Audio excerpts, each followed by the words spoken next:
Hey, so we are heading to Cape Town today.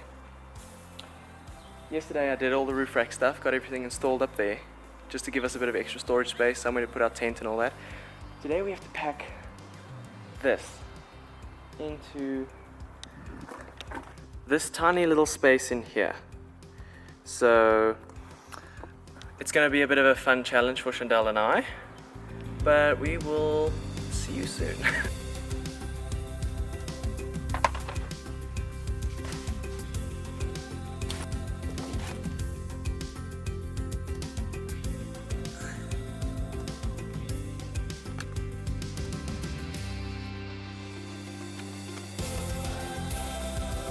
It's pretty much in. We're gonna have to, obviously, we'll streamline this as it goes on.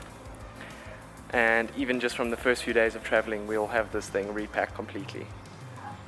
But what I'll do is I'll show you how, at the end of the trip, how we've ended up packing it. And yeah, we'll see you along the road.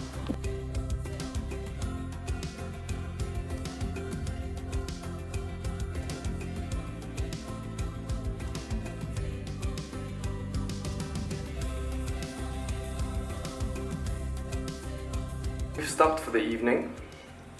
We had about a 7-hour drive today, which was a little bit longer than that because we got to stop every now and then. Had a little bit of a rude awakening with the distance that you can actually get out of one tank of fuel with the Jimny. So I had a pretty scary situation where I was pretty close to running out of fuel. I ended up just coasting into the petrol station to fill up. But it's all about learning the distances that you're comfortable with covering.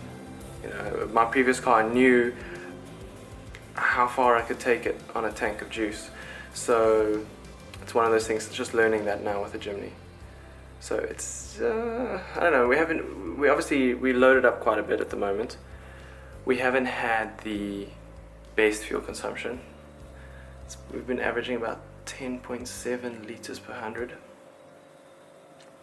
I'll try to put down below what that is in gallons or miles per gallon. But yeah, so we're having a little break. We'll get a good night's sleep. Just had a shower.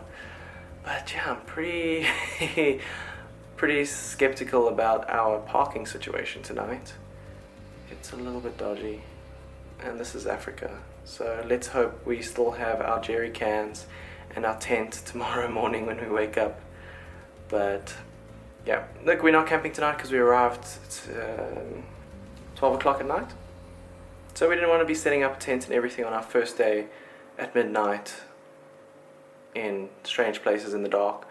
So we decided rather just book an Airbnb for the night, and then we can sort out our camping and stuff tomorrow when we are in better spirits. Good morning. So we've just woken up a little bit late. Had a bit of a breakfast at the little hotel we stayed at, and we are now going to leave Uppington in the Northern Cape, drive through to Springbok, and then we're going to head through the Namaqualand National Park to the Namaqualand Coastal Park, and we're going to try and find a spot along the beach to camp. And yeah, it's going to be a cool day.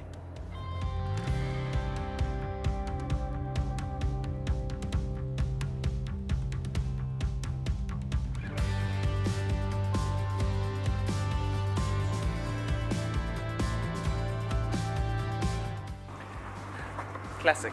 Stop to go to the toilet, end up buying juices and a new hat. Still didn't go to the toilet.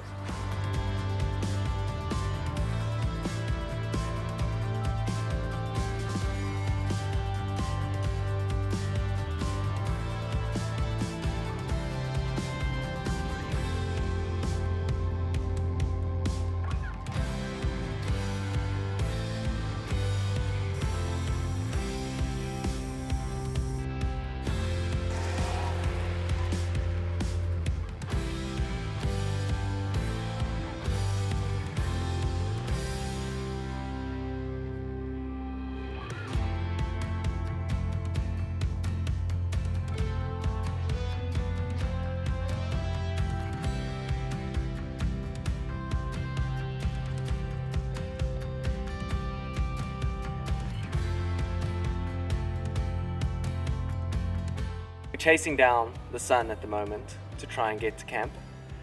And we've got a little spot that hopefully won't be too occupied by all the holiday makers. We'd like to have a night camping by the beach, so I hope we don't arrive there in the late afternoon and someone's taken our campsite and we have to then drive all the way back into civilization to find somewhere to stay.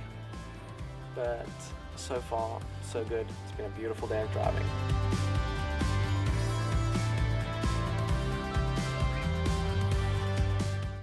See how Adrian sends me out into the wild and he sits in the Jimny.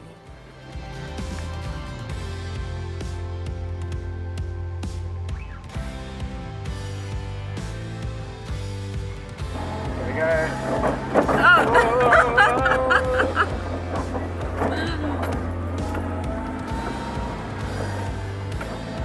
Axel twisting.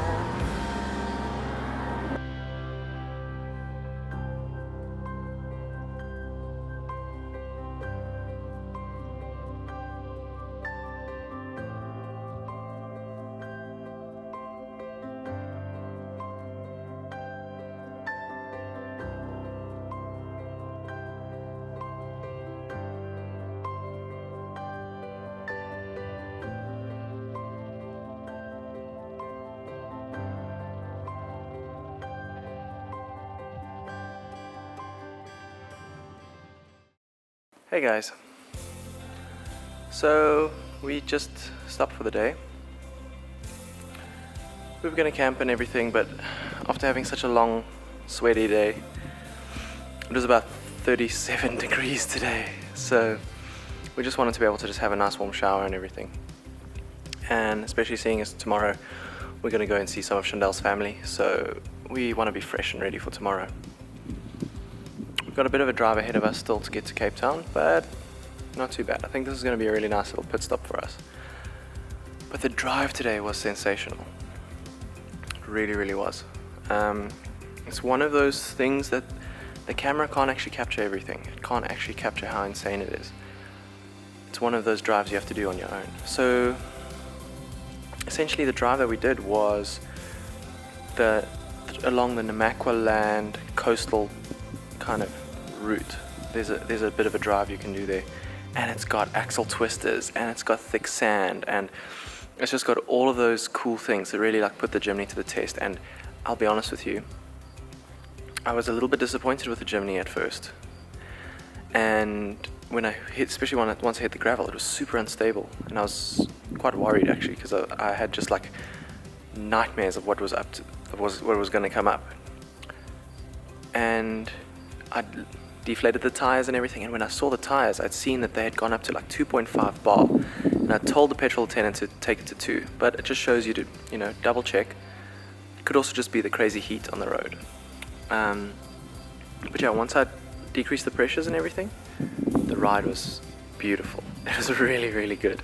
And even through the axle twisters and stuff, I remember last time in my other car, bouncing around like hooligans because the car just didn't have the flex to be able to go through it properly. The Jimny just cruised through, and we've got it really loaded up at the moment. I mean, you can have a look there. You can see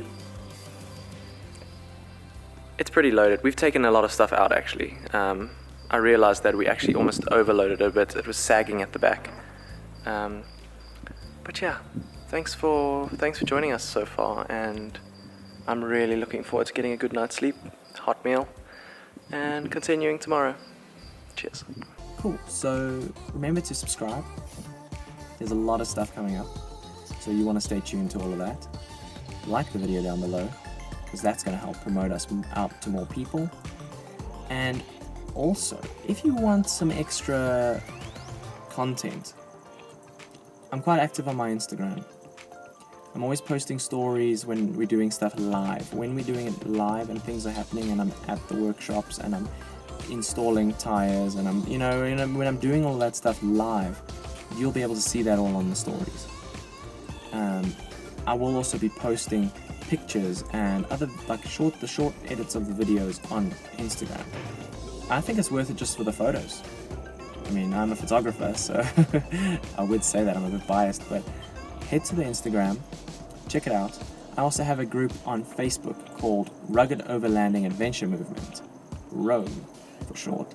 And that's more of a community group. So you can get in there, you can comment, you can talk, post your trips, post your photos. Everyone can get involved on that. Join that community, and I will see you guys next time. Cheers.